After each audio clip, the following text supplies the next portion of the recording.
करते हैं बहुत ही खतरनाक चैप्टर बिना किसी देरी के। ठीक है, हमारा जो थीम है अभी, पहला थीम ये है कि कुछ है जो है तुमको टर्मिनोलॉजी मिलेगा और कुछ आदमी मिलेगा, इसी के ऊपर थीम है। बहुत सारा आदमी मिलेगा इस चैप्टर में, बहुत सारा जो है टर्मिनोलॉजी मिलेगा। ठीक है, उसको समझते जाएंगे तेजी में। ये क्या है, ये फार्मूला है मैथ के जैसा। ठीक है, ये फार्मूला ही काम करेगा तुमको आंसर लिखने में आगे। ठीक है, इसको एकदम अवश्य याद होना चाहिए, बहुत ही वीवीआई पॉइंट सब लिखा हुआ है। जैसे ही चैप्टर खोलेंगे तो पहला नाम दिखाई पड़ेगा फ्रेडरिक सूरियो। ये कौन था, तो भैया पेंटर था। कहाँ का था, फ्रेंच का था। ये पेंटिंग बनाया 4 वो, इस पेंटिंग का नाम दिया पैक्ट बिटवीन नेशन। ठीक है, ये क्या बनाया था, 4 painting, making 4 painting and visualising a dream of world wide democratic and social Republic. 4 वो पेंटिंग बना के सोच रहा है कि ऐसा भविष्य में होगा, इसका बात सच भी हो जाता है। ठीक है, इसके पेंटिंग बनाने से पहले तक यूरोप में नेशन का जो कॉन्सेप्ट था वो नहीं था। नेशन क्या होता है मुझे आगे पता चलेगा। फिर एक है नेपोलियन का नाम सुनाई पड़ेगा इसमें। नेपोलियन के बारे में कहाँ दिखाई पड़ेगा चैप्टर में, तो तुमको दिखाई पड़ेगा सबसे फेमस है सिविल कोड कौन लाया, तो बोले नेपोलियन लाया था। कब लाया था, 1804 में, 1804 में। क्या 4 वो मतलब कोड लाया, क्या क्या लाया था, तो कॉमन करेंसी चलाने की बात बोला था, राइट टू प्रॉपर्टी लाया, सभी को जमीन का अधिकार मिलना चाहिए, जब इससे पहले यूरोप में नहीं था। इक्वालिटी बिफोर लॉ, बोला कि सभी को क्या करना चाहिए, सभी को एक समान मानना चाहिए लॉ के सामने। ठीक है ना, तो सबको लगा अच्छा है, लेकिन बाद में अपना कचहरी से दिखाई भी करेगा। फिर evolution of feudal system. Feudal system का मतलब होता है सामंतवादी। सामंतवादी का मतलब होता है जमींदारी सिस्टम, कि पहले तो सबका जमीन नहीं ना था, तो क्या है एक बड़ा बड़ा जो आसपास का रूलर सब छोटा छोटा बहुत बहुत जमीन रखता था, लोगों को खटवाता था, तो इस सिस्टम खत्म किया। लेकिन कहीं भी देखो, कहीं भी इसमें राइट टू वोट है, फंसाएगा एग्जामिनर में। नेपोलियन कोड में क्या नहीं था, तो राइट टू वोट नहीं है नेपोलियन कोड में, वोट देने की बात नहीं कहा था, इतना भी अच्छा नहीं बन गया था। कॉमन करेंसी की बात कहा था, राइट टू प्रॉपर्टी की बात कहा था, इक्वालिटी बिफोर लॉ मतलब सभी कोई समान है, एबोलिश फ्यूडल सिस्टम मतलब जो जमींदारी सिस्टम है इसको खत्म करने की बात बोला था, इसी का नाम है सिविल कोड। 4 वो लॉ लाया। उसके बाद जो है इसका कहानी चैप्टर में कहाँ तक इसका अंत हो जाता है, ये बैटल ऑफ वाटरलू पे 1815 में होता है बैटल ऑफ वाटरलू। इसी युद्ध में क्या होता है कि नेपोलियन जो है इससे प्रशा से, रसिया से, ऑस्ट्रिया से और ब्रिटेन से, इन चारों मिलकर और नेपोलियन को क्या करता है, हरा देता है। नेपोलियन को क्या करता है, हरा देता है। इसी बैटल ऑफ वाटरलू में इसका मृत्यु भी हो जाता है। तो ये बैटल ऑफ वाटरलू किसके किसके बीच में युद्ध हुआ था, नेपोलियन और प्रैप। शॉर्टकट नाम है प्रैप, ट्रिक से PRAB, प्रैप। P मतलब प्रशा, R मतलब रशिया, A मतलब ऑस्ट्रिया, B मतलब ब्रिटेन। ठीक है, इसके भी नेपोलियन खत्म।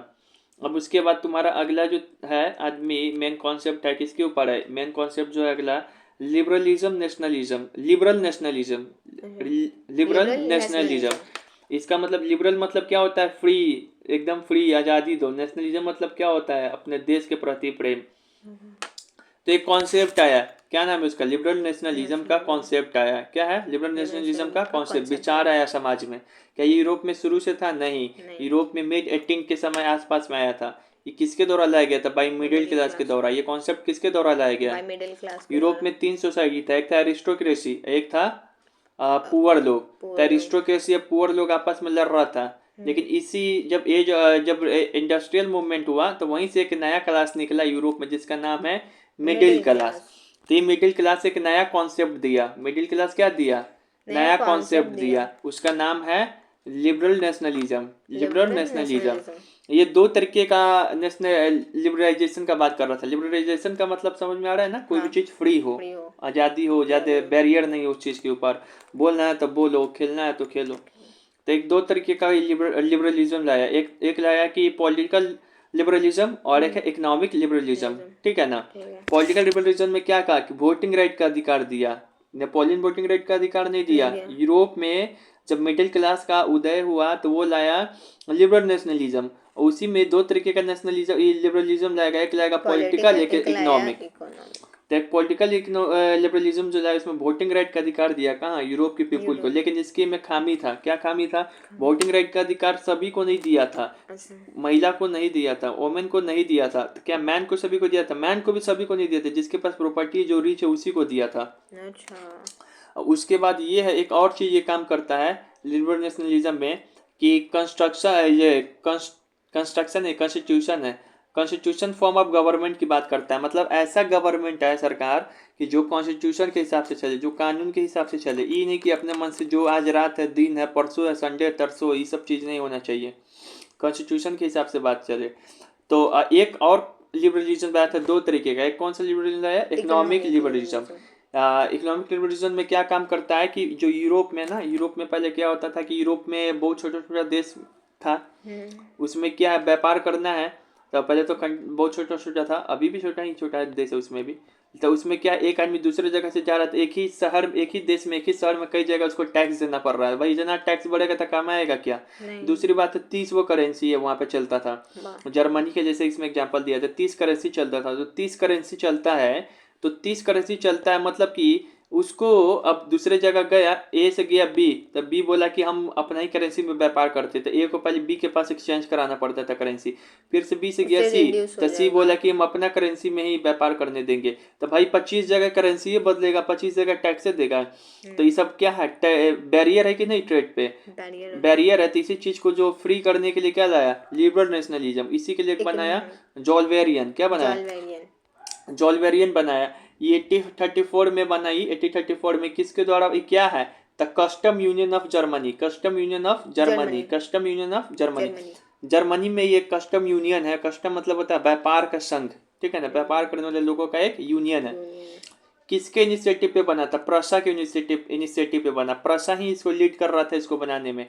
तो देखो यहाँ पे लिबरल नेशनलिज्म का कॉन्सेप्ट समझ गए कि जो है लिबरल नेशनलिज्म जो है मिडिल क्लास के द्वारा आया था।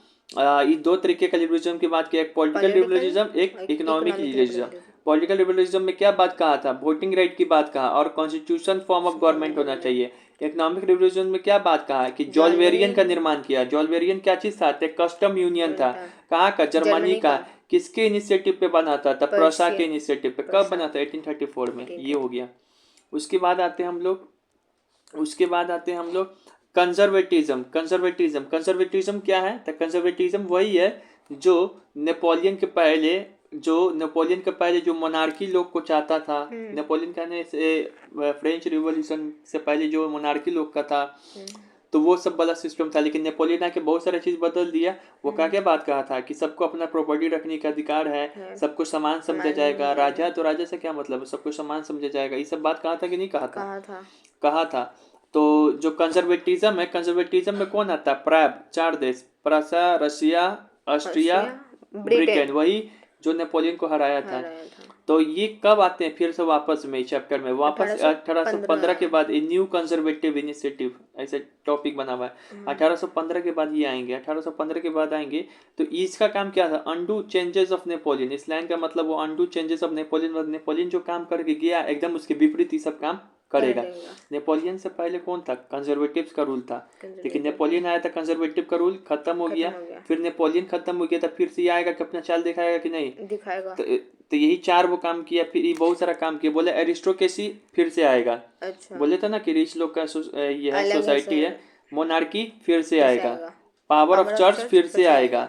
सेंसरशिप फिर से लगेगा। सेंसरशिप मतलब कि बताए थे ना प्रिंट मीडिया में कि राजा के खिलाफ कोई कुछ बोलता है तो बंद कर दिया जाता है। वही सेंसरशिप फिर से आएगा। यही हो गया कंजर्वेटिज्म का एक रोल और भी मिलेगा कि जब नेपोलियन को ये लोग 4 देश मिलकर हरा दिया था, इसी को बोलते हैं कंजर्वेटिज्म। ये 1815 में ट्रीटी ऑफ वियना किया। कौन? प्रैब देश आपस में कर लिया। PRAB। ये ऑस्ट्रिया का कैपिटल है वहाँ वियना। वहाँ पे बैठ के 1815 में आपस में 4 देश क्या कर लिया? ट्रीटी यानी कि संधि यानी मीटिंग किया। आपस में मिलकर बात किया कि अब से यूरोप में क्या है, फ्रांस में क्या है? बर्बन डायनेस्टी को फिर लाया गया। बर्बन डायनेस्टी क्या है? राजा वाला चीज सिस्टम है। इसमें राजा रहता था बर्बन में। लेकिन बर्बन में राजा रहता था, लेकिन नेपोलियन तो खत्म कर दिया था ना। फ्रेंच रिवॉल्यूशन के बाद भी सब खत्म हो गया था। लेकिन फिर से रीस्टोर कर दिया गया। कब? 1815 में। किसके थ्रू? ट्रीटी ऑफ वियना के द्वारा। फिर उसके बाद क्या किया? फ्रांस का जो बाउंड्री है, फ्रांस का बाउंड्री के आसपास अलग अलग देश को इतना लगा दिया कि इसका बाउंड्री अपना एक्सपेंशन कर ही नहीं पाए। यही treaty of Vienna. Treaty of Vienna में और एक बात लिखा था 2-3 बार, RPWBAI। इसका मतलब क्या है कि रसिया को दे दिया क्या? पोलैंड वाला पार्ट, पोलैंड अच्छा। का पार्ट। PWV मतलब क्या है कि जो प्रसा को मिल गया वेस्ट बंगाल। वेस्टर्न बाउंड्रीज, जो होता है ना वेस्टर्न बाउंड्रीज, वो मिल गया। किसका वेस्टर्न बाउंड्रीज मिल गया? वेस्टर्न बाउंड्री टेरिटरीज है कहीं का, उधर का है, उतना शॉर्टकट में याद करो ना, अब डिटेल में भी आएंगे। एआई का मतलब क्या हो गया? एआई का मतलब कि ऑस्ट्रिया को मिल गया इटली, नॉर्थ इटली का पार्ट। अच्छा। देखो 4 आदमी है तो सब अपना अपना हिस्सा खोजेगा कि नहीं खोजेगा? खोजेगा। ये जो प्रसा है तो प्रसा को क्या मिल गया था? Western boundary. Western bound. Russia को क्या मिल गया? पोलैंड। पोलैंड। ऑस्ट्रिया को क्या मिल गया? North north Italy. Italy. Britain उतना कुछ पता नहीं, उतना नहीं लिखे हम, उतना कुछ खास नहीं। ब्रिटेन का फायदा उसको ज़्यादा नहीं हुआ, सबसे ज़्यादा फायदा हुआ था रशिया और ऑस्ट्रिया को। ऑस्ट्रिया को। तो ट्रीटी ऑफ वियना देखिए कैसे 3 शब्द में ही सारा निपटाती है, हैं? यही ऐसे ही एक शॉर्ट कॉन्सेप्ट। तो ट्रीटी ऑफ वियना हुआ था कब? 1815 में, प्रायः देशों के द्वारा। इसमें क्या हुआ? बर्बन डायनेस्टी को फिर से स्टैब्लिश किया 1815 में, रिस्टोर किया। फ्रांस को बाउंड्री को घेर दिया गया ताकि further can not expand there territories. फिर से आरपी PWV EI, रशिया को मिल गया पोलैंड, प्रसा को मिल गया वेस्टर्न बाउंड्रीज, ऑस्ट्रिया को मिल गया इटली। तो ऐसे याद करो, आरपी PWV EI सब लिखोगे तब ना याद होगा। तो ये हो गया कंजर्वेटिव। इसका कंजर्वेटिव का नाम कहीं सुनने का शब्द में नहीं मिलेगा। ये PRAP 1815 के बाद आया था। ये क्या कहता है? Undo the changes of Napoleon, Napoleon के सारे चेंजेस को बदलाव करना चाहता था। फिर यही किया था ट्रीटी ऑफ वियना भी 1815 में, ठीक है। फिर एक नाम सुनने को मिलेगा, एक आदमी का नाम है बड़ी famous, Duke Metternich. Duke Metternich कौन है? Duke Metternich. ये जो ऑस्ट्रिया का चांसलर था, कौन था ये? ऑस्ट्रिया का चांसलर। ऑस्ट्रेलिया नहीं मार के आ जाना, ऑस्ट्रिया है। अच्छा, ठीक है ना। एक बार आया था बोर्ड में क्वेश्चन, ऑस्ट्रेलिया लिखा हुआ था ऊपर में, इसी का नाम बता दिए। ऑस्ट्रिया है, ऑस्ट्रिया नहीं ऑस्ट्रिया है, ठीक है ना। ऑस्ट्रिया का चांसलर था कौन? Duke Metternich. यही होस्ट किया था ट्रीटी ऑफ वियना। ये जो 4 आदमी से कोई लीड अध्यक्ष बनेगा ना कोई भी संधि कराने के लिए, तो यही जो होस्ट किया था कौन? Treaty of Vienna. इसी की अध्यक्षता में हुआ था। वेन द फ्रांस, इसका एक बहुत फेमस लाइन है, इसका एक बहुत ही फेमस लाइन है, when the France sneezes rest of the Europe catches cold. जब फ्रांस छींकता है तो सबको ठंड लगता है। लेकिन ये वो बच्चा था मेरा, वो बच्चा होता है, वो बहुत बिजोर बात बोला। क्या घबराते थे? वो बोला था, सुनो क्या बोला था, वेन द फ्रांस स्नीजेस। पहले समझो, जो फ्रांस में कुछ होता है, इस लाइन का मतलब ये है कि फ्रांस में अगर कुछ भी होता है तो पूरा खलबली यूरोप में मचता है। तो और भी चीज पढ़ना पड़ेगा। तो बच्चा बोला, when the France sneezes our syllabus increases. When the France sneezes our syllabus increases. और उसके आगे सुनो, but when the China sneezes our syllabus decreases. China में कोरोना आता तो एग्जाम में बंद हो जाता है। कितना अच्छा बनाया है पर मजा आ गया सुन के। जब when the France sneezes our syllabus increases, when the China decreases, when the China sneezes our syllabus decreases. लिख के आ जाना कुछ। कितना अच्छा बहुत क्रिएटिव आदमी था। उसका देखो, when the France sneezes rest of the Europe catches cold। ये बात कौन बोला था? Duke Metternich. ड्यूक मेटरनिक कौन था? ऑस्ट्रिया का चांसलर था, जो कि ट्रीटी ऑफ वियना को होस्ट किया था। होस्ट मतलब कि नहीं होता होस्ट, आइए ये आप उसके सुनिए यहाँ पे। इस लाइन का मतलब क्या हुआ कि जब फ्रांस में कोई चीज़ भी गड़बड़ी होगा तो पूरा यूरोप में उसका खलबली देखने को मिलेगा। इस जैसे कि फ्रांस में अभी बताएंगे इस लाइन का मतलब आगे में, ठीक है। अब एक शब्द मिले, ट्रीटी ऑफ कॉन्स्टेंटिनोपल, ऐसे कुछ करके नाम है, कॉन्स्टेंटिनोपल की नेपाल, कॉन्स्टेंटिनोपल, ठीक है ना। ये 1832 में हुआ था। ग्रीक रिवॉल्यूशन, ग्रीक अपना आज़ादी चाहता था ग्रीक। वो 1821 में ऑटोमन एम्पायर के अंदर था। पहले ग्रीक, ऑटोमन एम्पायर है मतलब कि बहुत बड़ा साम्राज्य है, उसी के अंदर था ग्रीक। तो ऑटोमन एम्पायर पूरा मुस्लिम देश है ये सब, ठीक है ना। उसके अंदर ही फंसा हुआ था ग्रीक। ग्रीक मुस्लिम देश नहीं है, ठीक है ना। सर्च मार के गूगल पे ग्रीक में कौन सा धर्म रहता है, तो ग्रीक मुस्लिम देश नहीं है। तो ग्रीक चाहता था अपना आज़ादी लेना। तो 1821 में स्टार्ट किया अपना लड़ाई। और ग्रीक क्या किया, ऑटोमन एम्पायर के कब्जे से निकल के अपना आज़ाद हो गया। इसको बहुत सारे लोग सपोर्ट भी किया। और 1832 में जब किया एक ट्रीटी ऑफ कॉन्स्टेंटिनोपल, इसके थ्रू इसको आज़ादी मिल गया। तो यहाँ पहला सवाल कि ग्रीक कहाँ पे फंसा हुआ था, ऑटोमन एम्पायर के अंदर। वहां से अपने रिवॉल्यूशन कब स्टार्ट किया, 1821 21 में। में। कैसे उसको आज़ादी मिला था, ट्रीटी ऑफ कॉन्स्टेंटिनोपल से की सहायता से फाइनली उसको नेशन के रूप में उसको रिकॉग्नाइज किया गया कि हाँ तुम भी अब से क्या हो, एक नेशन नेशन हो। 1832 में 25 हुआ में था। हुआ था। बस यहाँ पे यही याद रखे, ट्रीटी ऑफ कॉन्स्टेंटिनोपल किससे संबंधित है, ग्रीक ग्रीक रिवॉल्यूशन से। रिवॉल्यूशन से। ठीक है। मतलब अब उसकी बात है Giuseppe Mazzini. Giuseppe Mazzini Mazzini. पीछे था ड्यूक मेटरनिक का नाम पड़ा था, क्या है गुस्पी गिउसेप्पे मेजनी। मेजनी। मेजनी कौन है, तो इटली का रिवोल्यूशनरी आदमी था, बहुत ही क्रांतिकारी आदमी था, जो कि जियोना में बॉर्न हुआ था। ईच और बॉर्न कहा हुआ है, बस याद रखो। इटली का क्या चीज था, रिवोल्यूशनरी आदमी था, इटालियन रिवोल्यूशनरी। इसका काम क्या था, तो ये है ना, दो सोसाइटी को फॉर्म किया था सीक्रेट रूप में। मतलब कि सरकार मान लो कि जैसे कि नेपोलियन चला गया, उसका किसका रूल आ गया था, कंजर्वेटिज्म का यूरोप में दबदबा चल रहा था। अब कंजर्वेटिज्म का यूरोप में दबदबा चल रहा था, तब अब बताओ, अब तो ये लोग क्या किया, जो रिवोल्यूशनरी आदमी लोग थे, वो लोग दिन दहाड़े आके थोड़ी ना लड़ लेगा इससे। ये सब छुप छुप के क्या किया, छोटा छोटा सोसाइटी बनाने लगा। इस सोसाइटी के माध्यम से लोगों को क्या करता था, संगठित करता था, कि चुपके चुपके मीटिंग किया जाता था कि कैसे हराना है। ठीक है। उसी में सबसे इम्पोर्टेंट रोल है गुसेपी मेजेनी।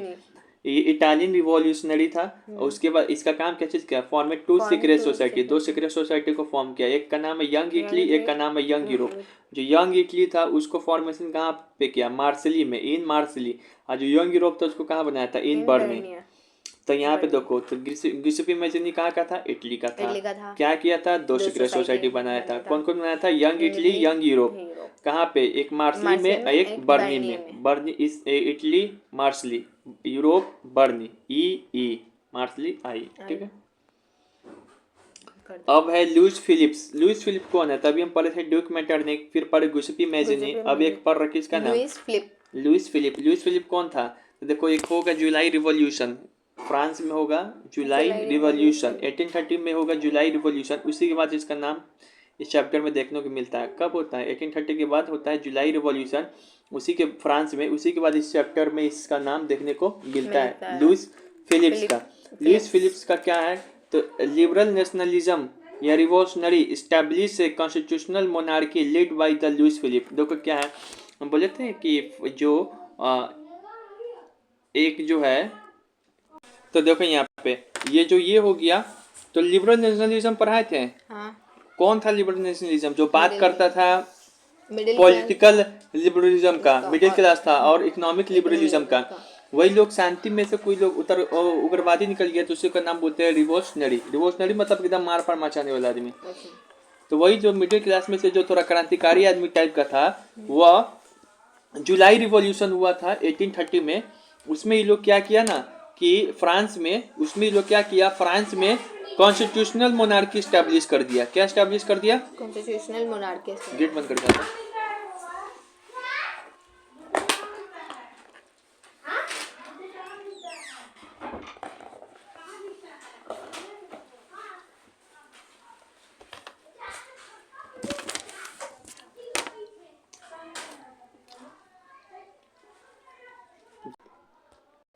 चलिए फिर से आता है लुइस फिलिप्स के ऊपर।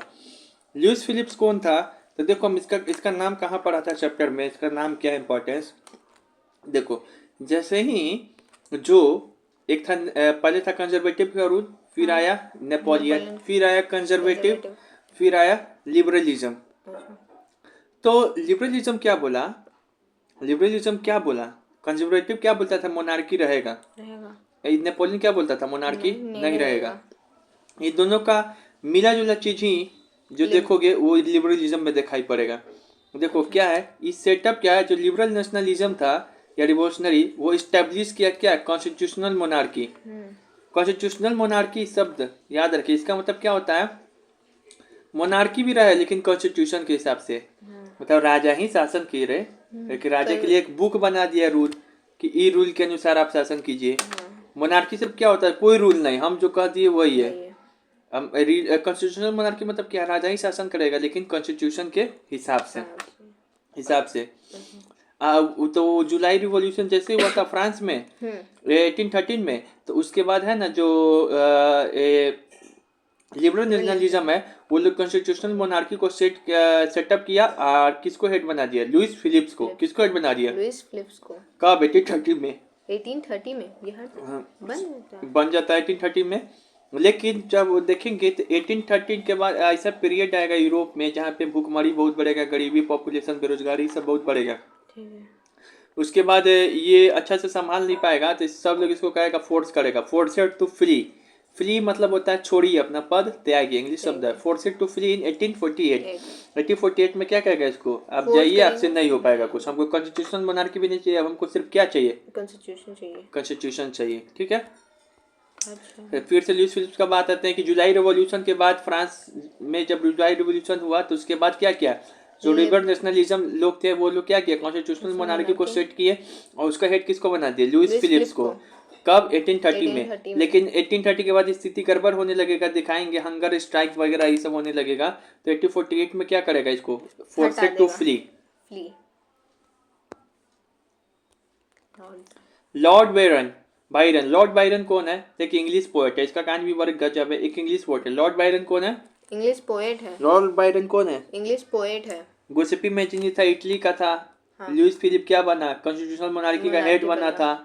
और ड्यूक मेटरनिक बोला था, वही खांसने वाला बात, ट्रीटी वाला बात। अब आ गया लॉर्ड बायरन। ये इंग्लिश पोएट था। क्या था? इंग्लिश पोएट था। हम बताए थे कि जैसे अभी थोड़ा देर पहले बताए थे कि ग्रीक रिवॉल्यूशन हुआ था। कब? 1821 में स्टार्ट हुआ था। हाँ। इसमें इस लॉर्ड बायरन का बहुत योगदान है। अच्छा। लेकिन तुम पूछो कि ग्रीक में रिवॉल्यूशन हो रहा है और लॉर्ड बायरन क्या है? इंग्लिश पोएट है। इंग्लिश पोएट मतलब ब्रिटेन का है। तो ये ग्रीक रिवॉल्यूशन में अपना क्यों सिंपैथी दिखा रहा है इतना? हाँ। तो ये दिखाया था सिंपैथी।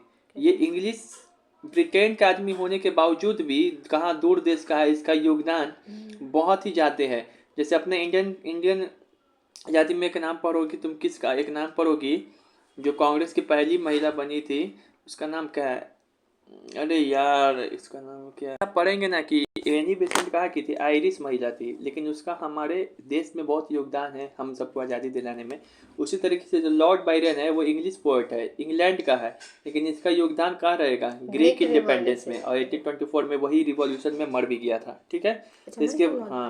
तो इसके बारे में क्या क्या याद रखना है कि यही कि इंग्लिश पोएट था। फिर याद रखना है डिस्पाइट बीइंग इंग्लिश मतलब इंग्लिश होने के बावजूद फाइट फॉर ग्रीक इंडिपेंडेंस, ठीक है, हो गया। फिर उसके बाद एक है जोहान गॉटफ्राइड कौन थे? जोहान गॉटफ्राइड थे। एक शब्द मिलेगा रोमांटिक नेशनलिज्म, उसमें बहुत इंपॉर्टेंट रोल निभाया था। रोमांटिक नेशनलिज्म से कौन जुड़ा हुआ है? Johann Gottfried. फिर एक नाम मिलेगा विलियम वॉल्फ। ये सेल्सिया रिवॉल्ट हुआ था, सेल्सिया रिवॉल्ट हुआ था 1845 में। उसमें उसको डिस्क्राइब यही किया हुआ है, उसी के थ्रू हम लोग को जानकारी मिलता है कि सेल्सिया रिवॉल्ट हुआ था 1845 में। सेल्सिया रिवॉल्ट क्या होता है आगे बताएंगे। 1845 में हुआ था, कॉन्ट्रैक्टर के साथ हुआ था। हाँ। तो अब यहाँ पे देखो ये सब हो गया। अब एक है फ्रैंकफर्ट पार्लियामेंट, इसके बारे में जानिए। फ्रैंकफर्ट पार्लियामेंट क्या चीज़ था? तो फ्रैंकफर्ट पार्लियामेंट क्या है? पार्लियामेंट है, नाम से ही लग रहा है। असेंबली है, कहाँ का? असेंबली को ही बोलते हैं पार्लियामेंट, को ही बोलते हैं संसद। कहाँ का था? जर्मनी का था। कहाँ का था? जर्मनी का था। उसके बाद किसके द्वारा बनाया गया था? तो मिडिल क्लास के द्वारा। जर्मनी का जो मिडिल क्लास लोग है, business, artisan, peasant, worker, this that, तो वो लोग द्वारा बनाया था इसको। ये पहला डेमोक्रेटिक इलेक्टेड पार्लियामेंट था, मतलब इसके पहले राजा लोग का शासन था वहाँ पे। अभी डेमोक्रेटिक इलेक्टेड पार्लियामेंट है। अगर संसद था भी तो वहाँ पे कौन आता था? राजा का आदमी सब आता था वहाँ पे बैठता था। लेकिन डेमोक्रेटिक इलेक्टेड का मतलब होता है कि लोगों के द्वारा चुन कर वहाँ पे आया रिप्रेजेंटेटिव। दूसरी बात ये याद रखना है कि फ्रैंकफर्ट पार्लियामेंट कहाँ पे बनाते हैं? एक सेंट पॉल चर्च नाम का है जर्मनी में, वहीं पे बनाते हैं पार्लियामेंट। उसके बाद डेट याद रखे कि पार्लियामेंट के लिए इलेक्टेड कब हुआ लोग वहाँ पे? 1 मई 1848 को। पहले मीटिंग कब हुआ था? 18 मई 1848 को। पार्लियामेंट को ड्राफ्टेड कब, कॉन्स्टिट्यूशन बना कब लिया वो लोग अपना? 31 मई 1849 को, ठीक हो। लेकिन जब ये सब चीज हो गया तो इसका फायदा क्या हुआ? जर्मनी को मिला? तो बोलोगे नहीं, जर्मनी को नहीं मिला। इसका रिजल्ट क्या हो गया? फेलियर हो गया। जो केसर विलियम था चांसलर था कहाँ का, जर्मनी का कि जर्मनी का प्रसा का था। प्रसा ही पहले, जर्मनी तो ऐसा कोई देश नहीं था, तो प्रसा के चांसलर को जर्मनी का भी मान लिया जाता था। अच्छा।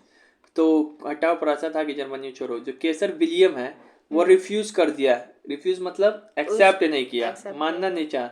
Refuse the accept the constitution and oppose assembly. Crown नहीं, यहाँ पे कॉन्स्टिट्यूशन बोलोगे, ठीक है ना। किया। Refuse to accept the constitution and oppose assembly. कहना हम ये सब मानते उनते नहीं, हम राजा अपना पावर खो देंगे, चुतिया समझे हो क्या। तो ये हुआ। तो फ्रैंकफर्ट पार्लियामेंट के बारे में क्या क्या एक बार ये फिर से हम दोहराते रहे कि सबसे पहली बात है, it was an all German national assembly. All German national assembly, सारे जर्मनी के लोगों के द्वारा मिलकर बनाया गया। किसके द्वारा बनाया गया भाई, middle class. All German national assembly किसके द्वारा बनाया गया, मिडिल क्लास के द्वारा it was the first democratic elected parliament of ये जर्मनी। पहला डेमोक्रेटिक इलेक्टेड पार्लियामेंट है कहाँ का, जर्मनी का, जो कि हाँ। फ्रैंकफर्ट में था। अगर तुमको इतना सारा डेट याद नहीं भी हो रहा तो मोटा मोटी याद रखो कब की बात हो रही है, 1848 की बात हो रहा है। इसी समय इसका ये पार्लियामेंट को इलेक्टेड हुआ, मीटिंग हुआ, पार्लियामेंट कॉन्स्टिट्यूशन अपना तैयार कर लिया 31 मई 1849 को। कॉन्स्टिट्यूशन कब बना 1849। पहला मीटिंग इलेक्टेड कब हुआ आदमी 1848। लेकिन इसका रिस्पॉन्स क्या हुआ कि वो रिफ्यूज कर दिया एक्सेप्ट करने को कॉन्स्टिट्यूशन को, और अपोज किया असेंबली को। समझ में आया, ये हो गया।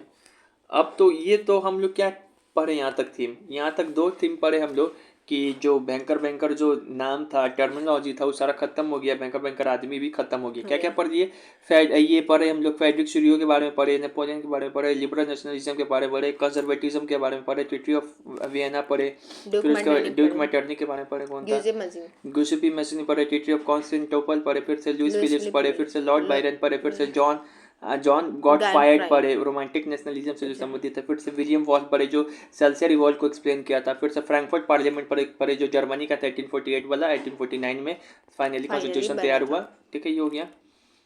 अब हम लोग क्या पढ़ने जा रहे हैं, अब हमारा नया थीम ये है कि जो 3 देश हैं वो 3 देश का यूनिफिकेशन दिखाया गया है। यूनिफिकेशन मतलब क्या, पहले बटा था, हाँ, पहले के नेशन के रूप में ये लोग एस्टैब्लिश नहीं था, ये लोग अलग अलग बटा हुआ था, लेकिन इस सब को एक जगह करने के लिए कोई ना कोई इसमें रूलर आएगा, रूलर आएगा और प्लस उसका सेनापति भी आएगा, वही मिल के आपस में अपने देश को यूनाइट करेगा, उसी को बोलते हैं यूनिफिकेशन। तो इटली का हुआ था यूनिफिकेशन, फिर ब्रिटेन का हुआ था यूनिफिकेशन, फिर जर्मनी का हुआ था यूनिफिकेशन। ये तीनों देखना है, ठीक है।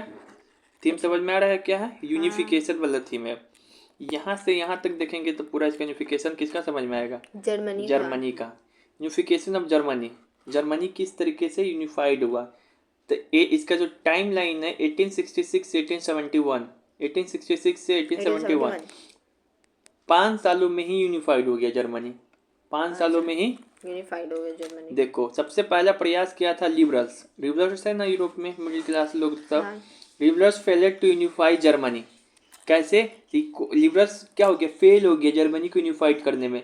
याद है ना कि कहाँ जर्मनी में जो था नेशनल असेंबली बनाया था मिडिल क्लास का लोग, मिडिल क्लास को ना बोलते लिबरल नेशनलिज्म, तो वो लेके गया था किसके पास, केसर विलियम के पास। तो केसर विलियम बोला के बाद हम तुम थोड़ी छोड़ेंगे, तुम लोग अपना जाओ, अलग रहना रहो। उधर प्रसा पहले वो कोई और देश के साथ चल गया अपना शक्ति बढ़ाने के लिए, ठीक है।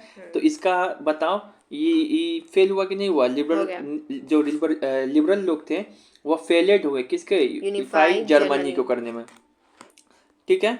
उसके बाद क्या है, लेकिन यहाँ पर क्या किसी ने किसी को जिम्मेदारी लेना पड़ेगा। तो यहाँ पे प्रसा बोला कि हम करके दिखाएंगे। प्रसा क्या बोला, हम करके दिखाएंगे। तो प्रसा जो आया, प्रसा में 2 नाम याद रखना है। देखो एक चीज बता रहे हैं, ये सब ढांचा है, क्वेश्चन सर बाद में आएगा, लेकिन यही सब यूज होगा, ठीक है। अगर याद इतने चीज रखना है, हम करके दिखाएंगे। प्रसा कौन बोला, हम करके दिखाएंगे। तो प्रसा में 2 आदमी का नाम दिखेगा, एक है विलियम फर्स्ट जो किंग था प्रसा का, अच्छा, और एक था और एक विलियम फर्स्ट का ही जो है ना सेनापति था प्रसा का, जो सीएम को ही बोलते थे उस समय सेनापति। सीएम चीफ मिनिस्टर को क्या बोलते थे, सेनापति। तो ये कमांडो था, कमांडर का हेड था कौन, ऑटोमन बिस्मार्क।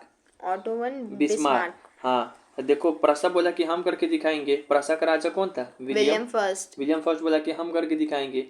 तो ये बोला कि देख भाई ऐसा ऐसा प्रॉब्लम है सेनापति, तो जो ऑटोमन बिस्मार्क है उसको बोला, जो सीएम था प्रसा का ही, इसी का आदमी था, तो बोला कि तुमको ये काम करके दिखाना है। हम्म। लिबरल्स तो फेल हो गए, तो हाँ। क्या तुम ये काम करके दिखा पाओगे? तो बोला कि हम करके दिखाएंगे। तो ये वही ना। 7 साल तक 3 वॉर किया, 7 साल तक 7 साल तक 3 वॉर किया। 7 साल तक ये 3 वॉर किया, ठीक है ना। 7 साल तक क्या किया? 3 वॉर कर दिया।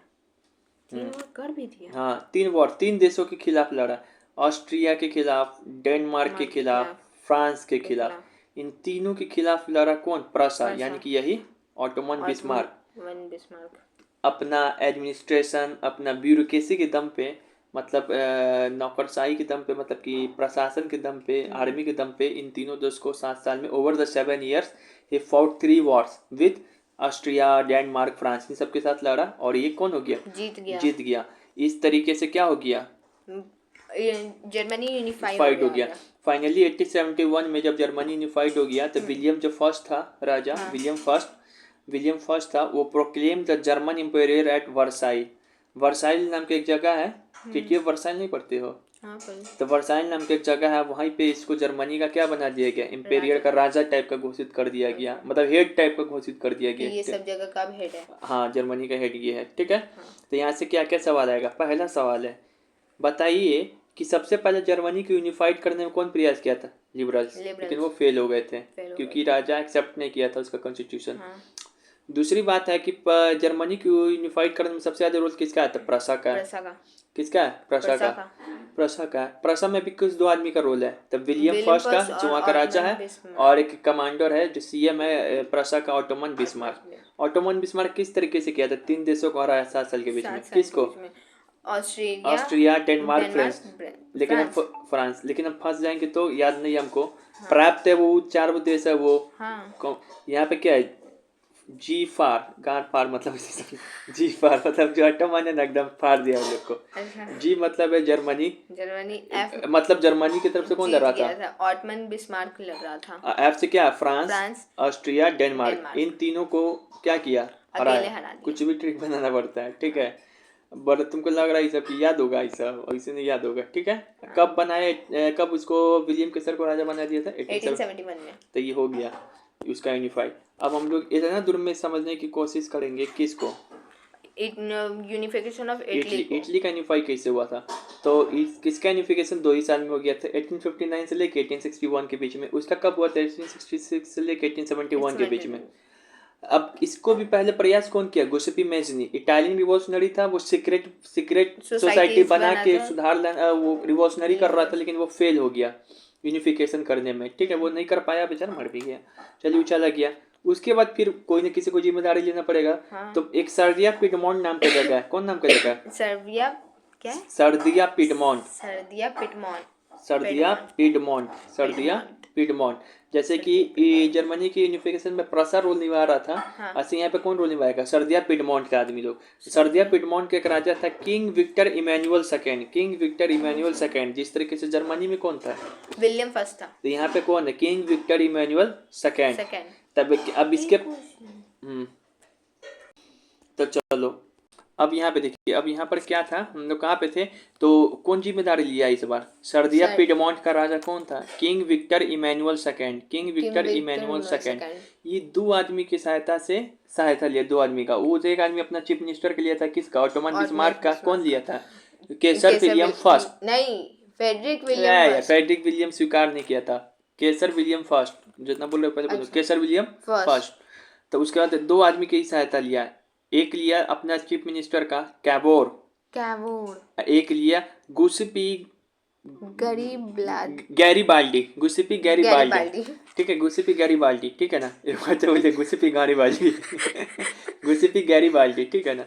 1859 में क्या किया? जो गुसेपी गैरीबाल्डी, 1859 में जो सीएम कैवोर है ना, वो ऑस्ट्रिया को हरा दिया। ऑस्ट्रिया कितना उछल रहा है आज तक। ऑस्ट्रिया को हम लोग सुनते नहीं है, पहले ऑस्ट्रिया बहुत उछलता था। ऊपर कौन था फिर? ऊपर भी वही था ऑस्ट्रिया। ये ऊपर जो है ऑस्ट्रिया था। पहले वो देश कोई थोड़ी था ना, वो एक के बाद में बहुत जगह कब्जा करके रखा हुआ था, ठीक है। और 1861 में क्या है? गुसेपी गैरीबाल्डी। गुसेपी गैरीबाल्डी जो ना स्पेनिश रूलर को हराया साउथ इटली में, ठीक है ना। देखो इटली क्या था ना, इसमें हम डिटेल में नहीं बताया। इटली पहले 7 पार्ट में डिवाइड था। तो ऊपर वाले में है ना जो सीएम कैबोर है ना 1859 में लड़के किसको हराया, ऑस्ट्रिया को। नीचे वाला पार्ट में जो गुस्पी गैरिबाल्डी है ना स्पेनिश रूलर को हराया साउथ इटली में।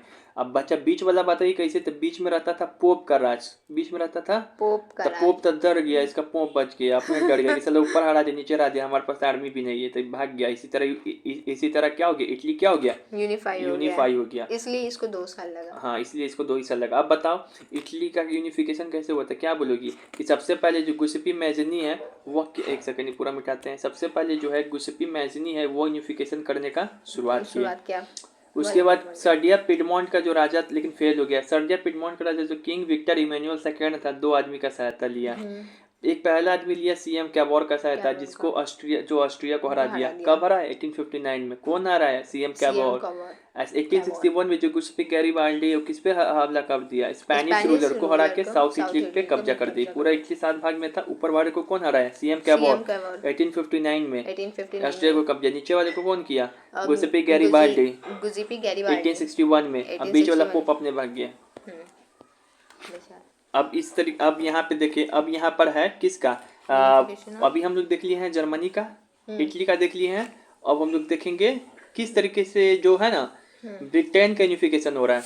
ब्रिटेन का यूनिफिकेशन जो है ना, ब्रिटेन का यूनिफिकेशन को बोलते हैं, कभी कभार हम लोग ये भी बोलते हैं stand case of unification. Stand case of unification इस कारण बोलते हैं, जैसे देखोगे कि तुम्हारा जर्मनी था, इटली था, इसमें मारधार खूब मचा है। हाँ। लेकिन ब्रिटेन में सब मार धर नहीं बचा है, डरा धमका के बस कर दिया गया, देवे किनारे बस ऐसे। ठीक है, तो आराम से हो गया था ये। ठीक है, देखो कैसे हुआ था, आराम से इसको समझने की कोशिश करो। पहले ना इंग्लैंड, जैसे इंग्लैंड है ना, ये इंग्लैंड का बहुत सारा पार्ट था, पार्ट ऑफ इंग्लैंड। ऊपर वाला पार्ट किसके पास था, स्कॉटलैंड। इसका मतलब इंग्लैंड में बहुत पार्ट में बटा हुआ था, सॉरी इंग्लैंड बहुत पार्ट में बटा हुआ था। ऊपर वाला पार्ट क्या है, स्कॉटलैंड। इधर वाला पार्ट क्या है, आयरलैंड। फिर नीचे वाला पार्ट कौन है, इंग्लैंड। ये था स्कॉटलैंड, आयरलैंड। ये वाला जो पार्ट था स्कॉटलैंड, ऊपर वाला। नीचे वाला जो पार्ट था वो था इंग्लैंड, और साइड वाला जो पार्ट था वो था आयरलैंड। ठीक है, अब देखो कैसे कैसे हराएगा सबको। देखो सबसे पहले क्या हुआ कि 1668, अच्छा इसका टाइमलाइन क्या है, 1668 से 1801, बहुत ज़्यादा समय लग गया। जबकि ऊपर किसको कितना लग रहा था, 1868 से लेके 1871 तक, 1861, और एक कल लगा था 1866 से लेके 1871।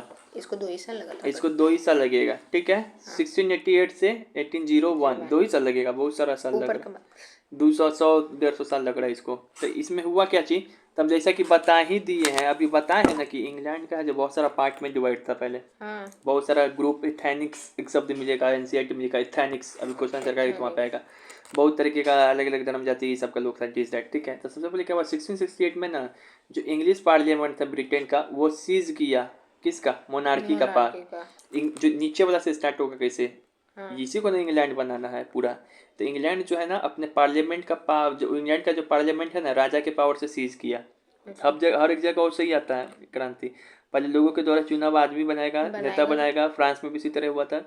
उसका क्या करेगा, राजा से पावर छीन लेगा, मोनार्की से पावर छीन लिया। सीज मतलब क्या होता है, छीन लेना।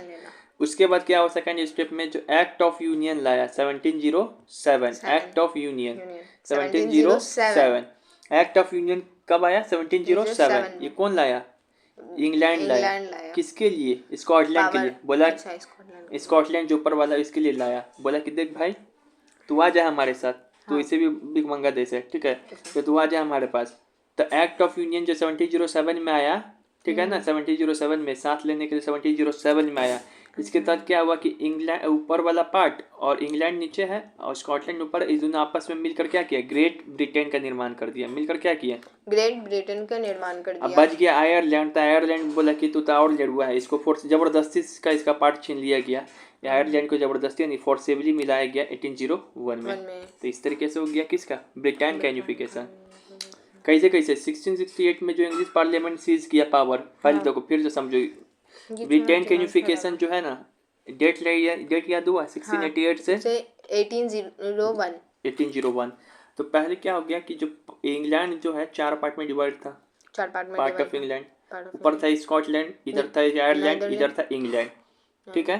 तब इंग्लैंड क्या हुआ, फिगर के माध्यम से समझो। इंग्लैंड क्या हुआ, इंग्लैंड का जो पार्लियामेंट है वहाँ के जो 1668 में वहाँ के जो मोनार्की से पावर क्या किया, सीज किया। फिर सब इंग्लैंड थोड़ा पावरफुल बन गया, अब अपना डिसीजन ले सकता है ना वहाँ का जनता। तो ये एक अब स्कॉटलैंड के सामने एक प्रस्ताव रखा, प्रपोजल रखा, उसको बोलते हैं एक्ट ऑफ यूनियन 1707। तो मिल जाओ हमारे साथ, ये मिल गया। अब ये दोनों मिल के क्या बना दिया, ग्रेट ब्रिटेन। इसी को बोलते हैं आज ग्रेट ब्रिटेन, ग्रेट ब्रिटेन, ठीक है ना। अब तो आयरलैंड फिर बाद में आज़ाद भी होगा, तो ये ग्रेट ब्रिटेन हुआ, ठीक है। अब उसके ग्रेट ब्रिटेन हुआ, अब उसके बाद बच गया कौन, आयरलैंड। तो आयरलैंड के साथ क्या किया, 1801 में जबरदस्ती मिला लिया। कब मिला लिया था बता, 1801 में मिला लिया था। 1801 में। ये कब सीज किया, 1668 में। ये कब लाया, 1707। ये पूरा यूनिफिकेशन में समय कितना लगा, 1688 से लेके लास्ट में कब गया था, 1801। ये हो गया, ये कितना भाई समझ में आया। तो ये हो गया, समझ में आया, ये हो गया तुम्हारा तीनों का यूनिफिकेशन। एक बार हम जल्दी 2 मिनट में समराइज कर दे सबका। चलो देखो समराइज कर दे रहे, ध्यान से सुनो, ध्यान से सुनो, समराइज कर दे रहे। एक कहाँ चले गए, ये देखो पहला हम किसका देखे हैं, जर्मनी का यूनिफिकेशन। समय क्या है तो बोलेंगे 1866 से लेके 1871। पहला कौन प्रयास किया था, लिबरल्स प्रयास किया, लेकिन लिबरल्स क्या हो गया, फेल हो गया। क्योंकि इसका जो फ्रेडरिक विलियम फिफ्थ था, वो फ्रेडरिक विलियम फिफ्थ वाला जो राजा था वो कॉन्स्टिट्यूशन को एक्सेप्ट नहीं किया था। तो फेल हो गया था, लिबरल्स फेल हो गया।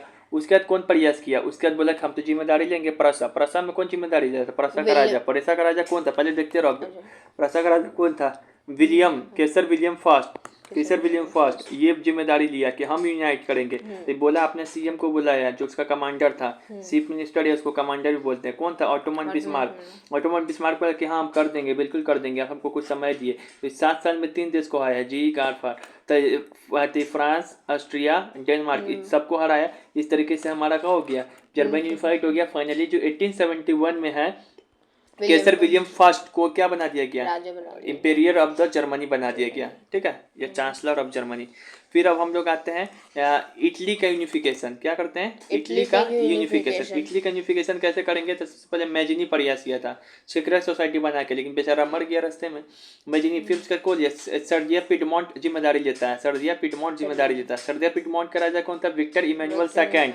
अभी 2 आदमी का सहायता लेगा। 2 आदमी का सहायता कैसे लेगा, सीएम एक तो अपना ही अथी कर लेगा सीएम का, कैवियोर, एक लेगा गुसेपी गैरिबाल्डी का। सीएम कैवियोर जो 1859 में है ना, ऑस्ट्रिया को हरा देगा। 1861 में कौन, गुसेपी गैरिबाल्डी किसको हरा देगा, बताइए किसको हरा देगा, साउथ इटली ऊपर वाले को हराता है सीएम कैवियोर, नीचे वाले साउथ इटली को हराता है गुसेपी गैरिबाल्डी। अब लास्ट में बच गया कौन, ये ब्रिटेन का यूनिफिकेशन। ये कब हुआ था, 1668 से लेके 1801। 1661 में क्या हुआ था, वहाँ का जो पार्लियामेंट है ब्रिटेन का, वो सीज कर लिया पावर मोनार्की से। फिर उसके बीच में एक समय आता है 1707 में क्या करता है कि एक्ट ऑफ यूनियन पास करता है, through which the Scotland and Britain combine to make a Great Britain मिलकर बना लेता है। फिर 1801 में क्या होगा, फोर्सिबली आयरलैंड को मिलाया जाता है, ठीक है। हो गया, ये हो गया।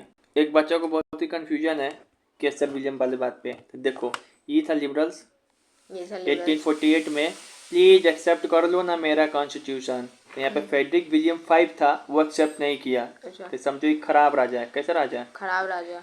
नहीं तो इटली का यूनिफिकेशन यहीं से स्टार्ट हो जाता। तो क्या है, खराब राजा है, ठीक है। लेकिन उसके बाद तो फिर जर्मनी कैसे यूनिफाइड हुआ, तो ऑटोमन बिस्मार्क के सहायता से। और किसके सहायता से, विलियम फर्स्ट। तो यहीं पे ना कंफ्यूजन है। सुनो तो सवाल कैसे पूछेगा, जो 1848 में है, 1848 में जो फ्रैंकफर्ट पार्लियामेंट था, उसकी जो फ्रैंकफर्ट पार्लियामेंट था उसके द्वारा जो लिबरल है अपना कॉन्स्टिट्यूशन लेके गया था, तो कौन एक्सेप्ट नहीं किया था, तो बोलना फ्रेडरिक विलियम 4। लेकिन जो इटली का चांसलर, जर्मनी का चांसलर कौन बना 1871 में, तो बोलना विलियम फर्स्ट। समझ में आ गया कंफ्यूजन। अब उसके बाद क्या है कि हम लोग अभी फेमस पर्सनालिटी भी देख लिए, टर्मिनोलॉजी भी समझ गए, पूरा यूनिफिकेशन भी समझ गए। अब है ना 5-6 वो रिवॉल्ट है, 5 6 वो रिवॉल्ट है। अब हम लोग कुछ रिवॉल्ट के बारे में जानते हैं, ठीक है। हाँ। अब क्या है, अब बताइए, अब क्या है, अब क्या है, अब हम लोग क्या पढ़ने वाले हैं, वॉर सब जो हो रहा है बहुत सारा, जैसे कि जुलाई रिवॉल्यूशन क्या है, सेशल्स वॉर क्या है, छोटा छोटा, ग्रीक वॉर ऑफ इंडिपेंडेंस क्या चीज़ था, फिर से बेल्जियम रिवॉल्यूशन क्या चीज़ था, और यही सब हम लोग पढ़ने वाले हैं अचर पचर, ठीक है। चलो यहाँ पे देखो, सबसे पहले आते हैं सेशल्स रिवॉल्ट। क्या आता है, सलीसा रिवॉल्ट या सेशल्स या सलीसा रिवॉल्ट। ये कब हुआ था, 1845 में हुआ था। कब हुआ था, 1845 में। इसका कारण किसके किसके बीच में था, वीवर और कॉन्ट्रैक्टर्स। वीवर और कॉन्ट्रैक्टर्स, वीवर्स कौन थे, जो बुनाई करते हैं, कॉन्ट्रैक्टर्स कौन था, जो उनको दिया जाता था। तो ये तो पहले ही से 1813 के समय से ही पूरा यूरोप में क्या चल रहा था, बेरोजगारी, महंगाई, ये सब चीज़ चल रहा था। एक तो पैसा इसको ज़्यादा देना चाहिए, जिस समय फेस कर रहा है सब इकोनॉमिक हार्डशिप, कौन, वीवर्स। लेकिन उसी समय जो कॉन्ट्रैक्टर क्या कर देता है, प्राइस इंक्रीज कर देता है गुड्स का, इसी का रिवॉल्ट होता है। इन सारा बात को कौन डिस्क्राइब करके बताया हुआ, सिलीसिया नहीं, William Wolff, William Wolff, W करके जिसका नाम है। अच्छा, डब्ल्यू नहीं, बाउंस हो गया रे, नहीं पता है। फेडेक्स विलियम वॉल्फ, सही नाम तो बोले, विलियम वॉल्फ सलीसा रिवॉल्ट को डिस्क्राइब करता है। तो यहाँ पे हो गया सलीसा रिवॉल्ट। क्या कब हुआ था, 1845 में। किसके किसके बीच में हुआ था, कॉन्ट्रैक्टर्स और वीवर्स के बीच में। कॉन्ट्रैक्टर्स क्या कर दिया था, प्राइस इंक्रीज कर दिया था। वीवर का डिमांड क्या था कि रिड्यूस कर दिया था। वीवर का काम कैसे था, increase the price, because we are facing economic hardship. क्या कंडीशन, कुछ भी हार्डशिप क्या हुआ फिर, हार्डशिप मतलब कि बहुत बेकार, हाँ झेलना, बहुत बेकार कंडीशन है, बहुत हार्ड तरीके से पैसा मिल रहा, बहुत कष्ट से पैसा मिल रहा। फिर है जुलाई रिवॉल्यूशन। जुलाई रिवॉल्यूशन क्या हुआ है, जुलाई रिवॉल्यूशन देखो तुम्हारे चैप्टर में है, कब से कब तक है, रुक जाओ, एक चैप्टर में एक टॉपिक है जिसका नाम है एज ऑफ रिवॉल्यूशन। 1830 से लेकर 1848 तक एज ऑफ रिवॉल्यूशन। इस एज ऑफ रिवॉल्यूशन क्यों कहते हैं, तो देखो 1830 से 1848 तक 3-4 वो वॉर होगा। अच्छा, इसमें क्या क्या होगा, जो 1830 में सबसे पहले हो जाएगा जुलाई रिवॉल्यूशन फ्रांस में। सुनो ना, जुलाई रिवॉल्यूशन फ्रांस में। फिर जो तुम्हारा है उसी को देखा देखी हो जाएगा तुमको बेल्जियम में भी रिवॉल्यूशन। फिर उसके बाद जो तुम्हारा होगा, उसके बाद तुम्हारा होगा ग्रीक रिवॉल्यूशन 1821 में, ठीक है ना। 1821 से स्टार्ट होगा, कब, 1832 में वो ठीक होगा, 32 में ठीक होगा। फिर उसके बाद तुम्हारा जो 1848 में फाइनली हो जाएगा, कौन सा, 1845 में क्या हो जाएगा, सेल्सिया रिवॉल्ट, ठीक है। इतना सारा है, तो इसी को बोलते हैं age of revolution. Age of revolution मतलब कि बहुत सारा रिवॉल्यूशन एक साथ हो रहा है। बोल क्या चीज बोलना चाहिए, पढ़ रहा, रुको। तो जुलाई रिवॉल्यूशन क्या चीज होता है, तो 1838 हुआ था, ठीक है। उसमें एक लाइन बोल के निकल गए थे। वो आदमी के ऊपर थीम चल रहा था। अच्छा, वो आदमी के ऊपर थीम चल रहा था कि लुईस फिलिप का नाम कहाँ पर आता है, वो पढ़ाए थे। अच्छा, अब वॉर के ऊपर चल रहा है, ठीक है। हमारे पढ़ाने का तरीका सही है सबसे अलग। अब ये वॉर के ऊपर चल रहा है कि जुलाई रेवोल्यूशन कब हुआ था, 1830 में। कब, इसको क्या बोलते हैं, फर्स्ट अपीवल ऑफ फ्रांस इन 1830। मतलब फ्रांस में 1830 में हुआ था। नेपोलियन मर गया, सब बहुत पहले ट्रीटी उट्री हो गया, ये सब हो गया। अब 1830 में कहाँ हो रहा है, फ्रांस में अपीवल मतलब कि एक तरीके से राइज होना इसका, ठीक है ना, नहीं वॉर का, ठीक है ना। हाँ। जो ट्रीटी ऑफ वर्साई के, ट्रीटी ऑफ वियना के तरह जो बॉर्बन डायनेस्टी तुमको बैठा दिया गया था फ्रांस में, है नेपोलियन के मरने के बाद। हाँ। लेकिन जो अब कंजर्वेटिव्स तो ये सब काम कर ही रहे थे।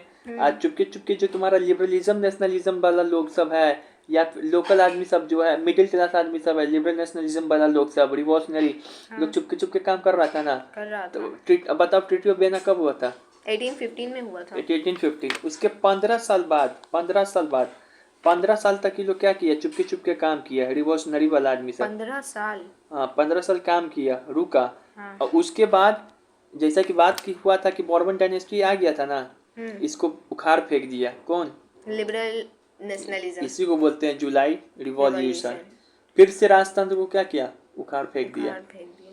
अब उसके बाद क्या किया, liberal nationalism establish a constitutional monarchy led by the Louis Philips.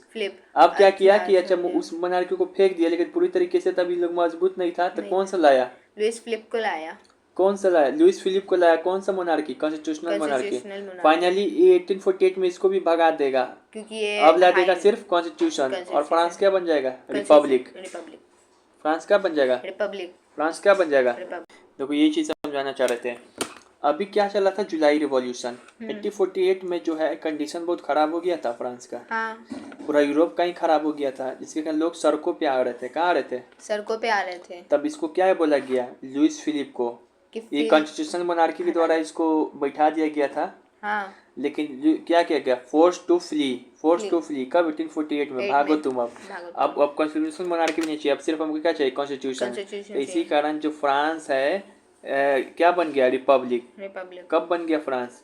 1848 में 1848 में। और इसी समय फ्रांस में क्या हुआ? वोटिंग राइट मिला लोगों को। क्या मिला? वोटिंग राइट में ऑल सभी को मिल गया, जो कि 21 से ऊपर है। अच्छा। कहानी को जोड़ने का स्टार्ट करें। फिर ये गारंटी राइट टू वर्क, काम करने का भी तुमको क्या मिल गया? Right अब मिल हर गया। राइट मिल गया, अब हर कोई को काम मिलेगा, अच्छा, हर कोई बेरोजगार नहीं बैठेगा। पर यहाँ तो ऑल एडल्ट ऑल एडल्ट, हाँ, जो भी मेल है। मेल है अभी, हाँ, अभी फीमेल को नहीं मिला है। अच्छा, ऑल एडल्ट मेल मतलब सुनो, कहानी को जोड़ो, तरफ पीछे आते हैं हम लोग। अभी हम लोग कहाँ पर थे? कौन? नेपोलियन तो राइट की बात, वोटिंग राइट की बात पहली बात किया ही किया नहीं। ही नहीं। उसके बाद जो आया था लिबरल नेशनलिज्म, ये मिडिल क्लास लोग, ये लोग बोला था कि हम राइट देंगे, लेकिन इसके में एक चीज खामी था कि सबको राइट नहीं दिया था, सिर्फ मैन Man को दिया को। वुमेन था। को तो दिया ही नहीं, उसका बात छोड़ दो। मैन में भी किसको राइट दिया था? जो कि अमीर है, पास अमीर है। लेकिन यही लिबरलिज्म आज देखो फिर अपना सोच चेंज किया, देखा कि ऐसे नहीं चलेगा, लुइस फिलिप को भगाया, और ये अब सब जो भी 21 साल से ऊपर है क्या मिला? राइट मिला। ठीक है, समझ में आ जाएगा। हाँ। तो 1848 में क्या क्या देखो, ये दोनों कैसे कंडीशन है, समझ में आया क्या ना? कि जुलाई क्या हुआ था? जुलाई 1830 में क्या हुआ था बताओ? 1830 में 1830 में हुआ था जुलाई रिवॉल्यूशन। हाँ, जुलाई रिवॉल्यूशन। इसमें क्या किया कि बॉर्बन डायनेस्टी को उखाड़ फेंक दिया। बुखार फेंक दिया। बॉर्बन डायनेस्टी को उखाड़ फेंक दिया। फिर क्या हुआ था बताओ? फिर जो लुइस है को- लुइस फिलिप है, इसको कॉन्स्टिट्यूशनल मोनार्की का हेड बना दिया। लेकिन 1848 में क्या हुआ? बहुत सारा कंडीशन खराब हो गया, खराब हुआ, तो फिर इसको जिसके फोर्सेड कारण टू फ्ली, इसको कहा इसको भागो यहाँ से। भागने के लिए फिर 1848 में क्या हो गया? फ्रांस क्या हो गया? रिपब्लिक हो तो गया। फ्रांस क्या हो गया? रिपब्लिक कब हुआ? 1848 में।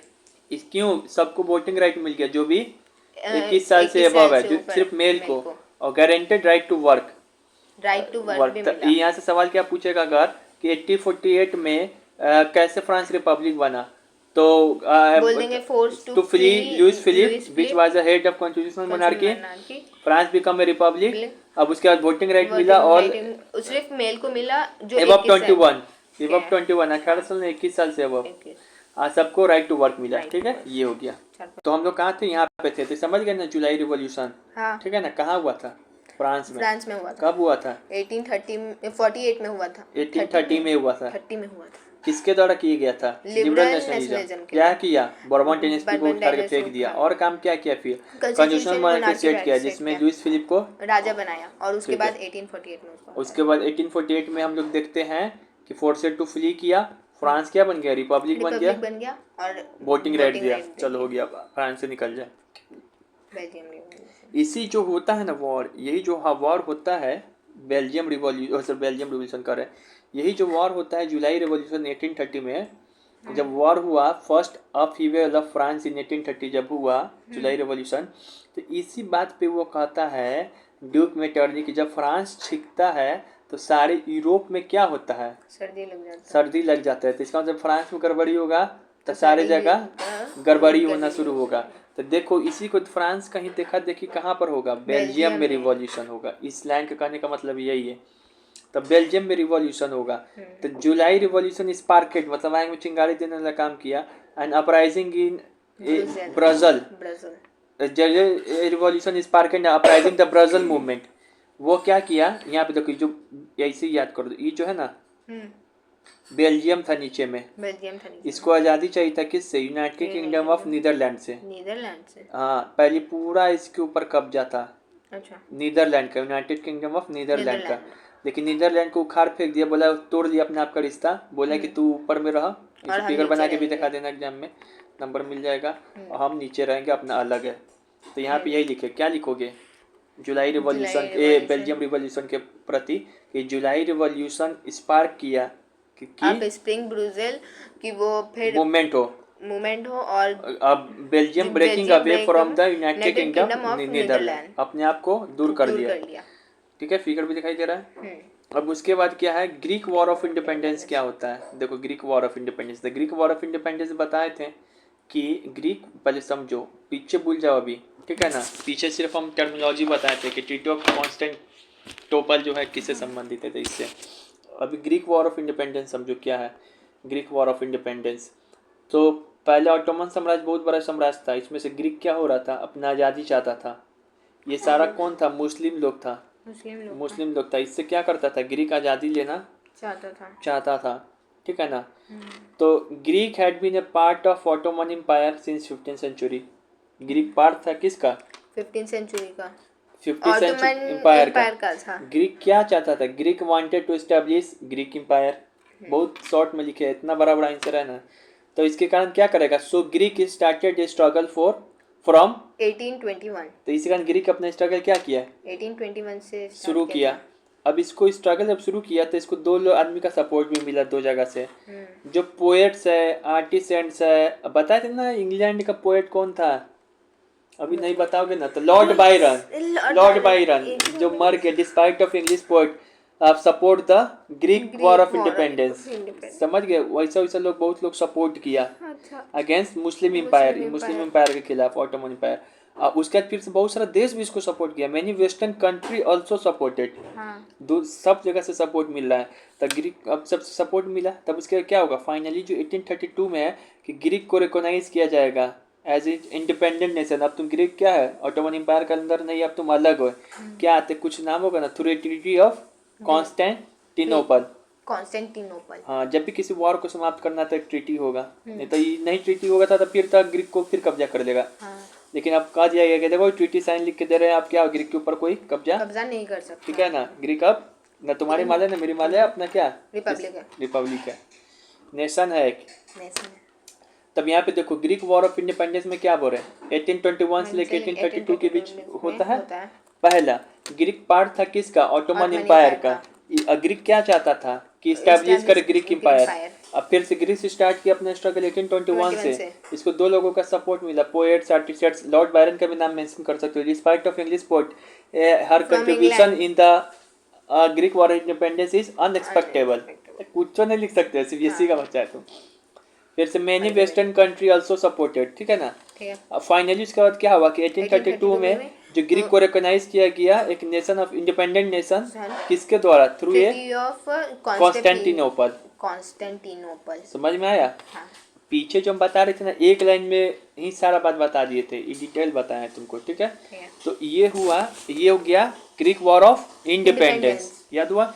ठीक है, चलो अब हमारा थीम क्या है, चौथा थीम है लास्ट। ये दोनों भी थीम है हमारा। एक है एलोगिरिस शब्द मिलेगा, एलोगिरिस शब्द क्या है, जैसे कि कल्पना करना, अपना आर्टिस्ट लोग है, जैसे कि हम लोग भारत माता का कल्पना करते हैं ना, जबकि रियल में ऐसा है नहीं ना। उसे किस लिए चित्र क्यों बनाया जाता है भारत माता का, ऐसा कि हमको अपने देश के प्रति क्या हो, प्यार हो, नेशनलिज्म जागे।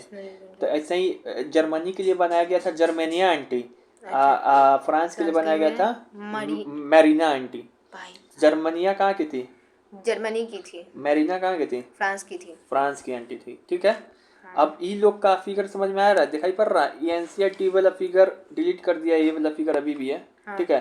तो ये जो फिगर बनाया था ना, ये फिगर ये लोग का जो टोपी पहनी हुई है, ये डांटा रखी हुई है, झंडा 3 कलर का है, ये अलग अलग बात को शो कर रहा था।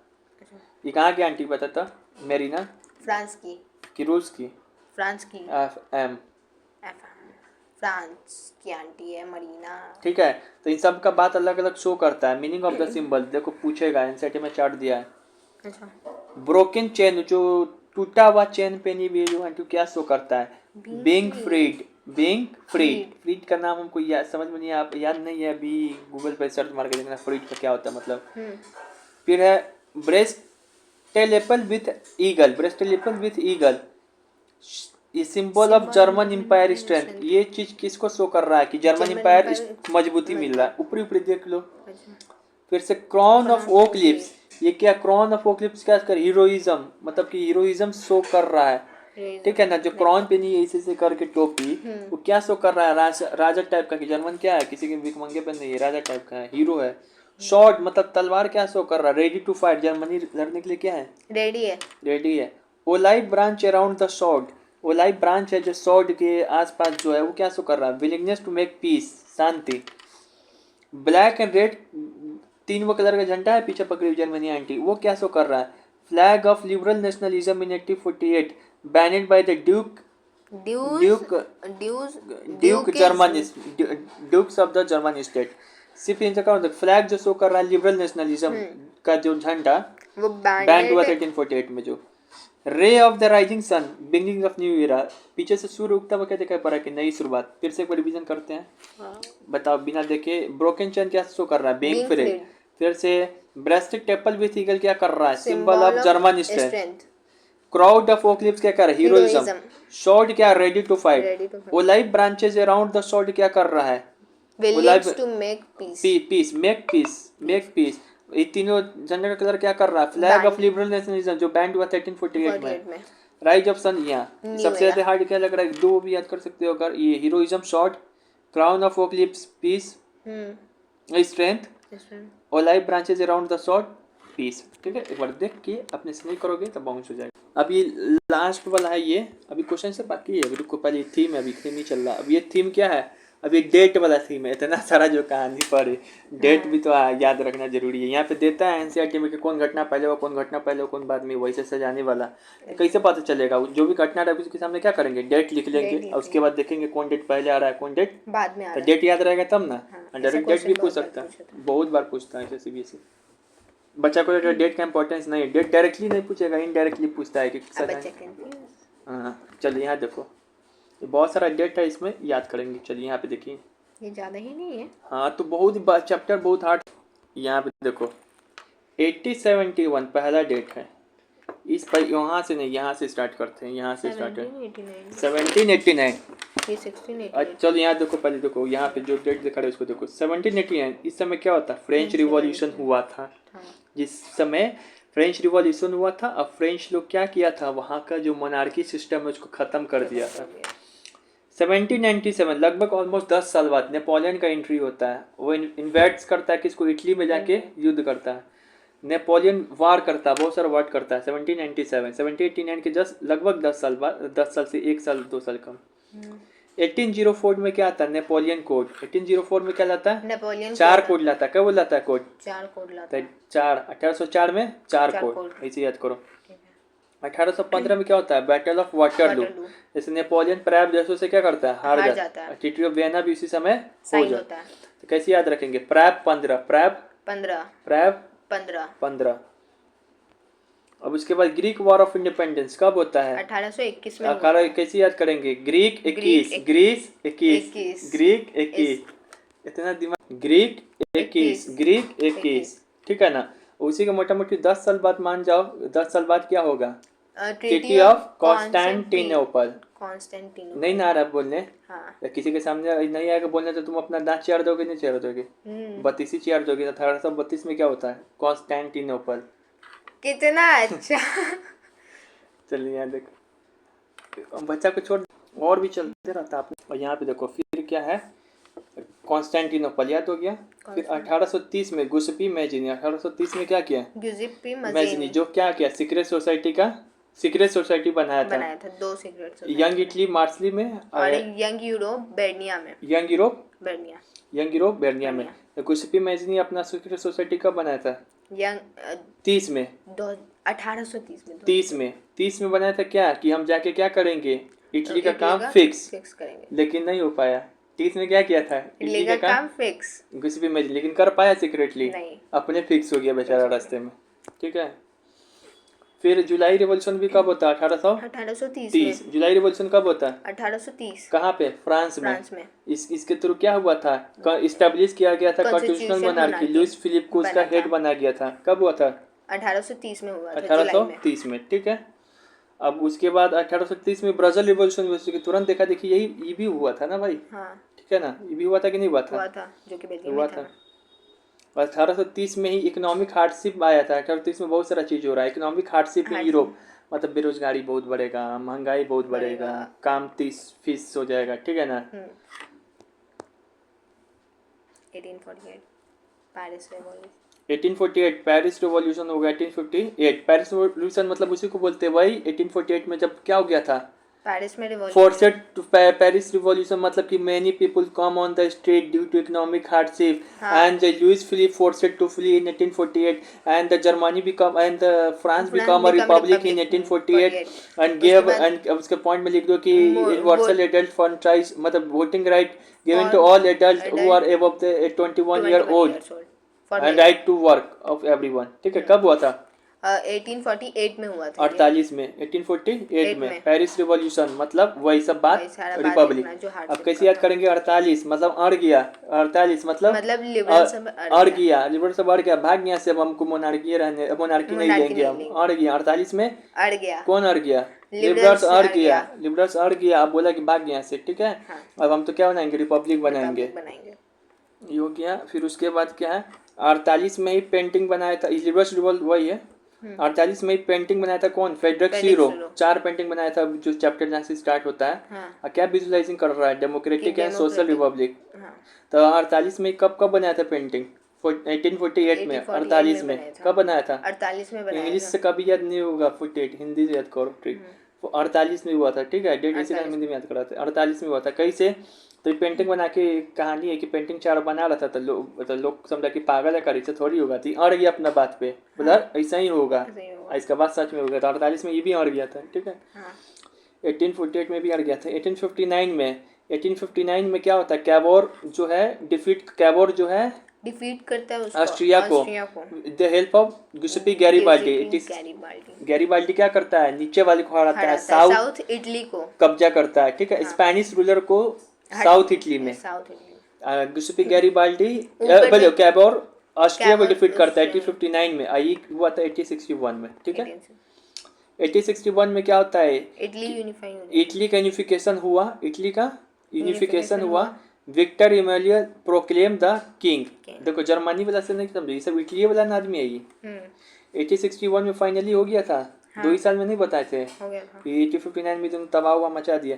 इटली का यूनिफिकेशन कब हुआ था? बोले 1861 में। कब हुआ? 1861 में हुआ था। स्टार्ट कब हुआ था? 1859 में हुआ था। तब उसके अंदर कौन बना रहा? हेड कौन बना दिया फिर से? Victor Emmanuel second. जर्मनी का कौन था? केसर विलियम फर्स्ट। जर्मनी का हाँ केसर विलियम फर्स्ट। इसका कौन है? Victor Emmanuel. जो शुरुआत करेगा वही ना बाद में राजा में मुंह देखेगा कि हम शुरुआत के लिए रहा है, बाद में किसी और को बना के दो। Victor Emmanuel second proclaim as king, ठीक है।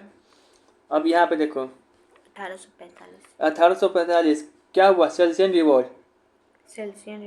कब हुआ था? 1845। कैसे याद रखेंगे?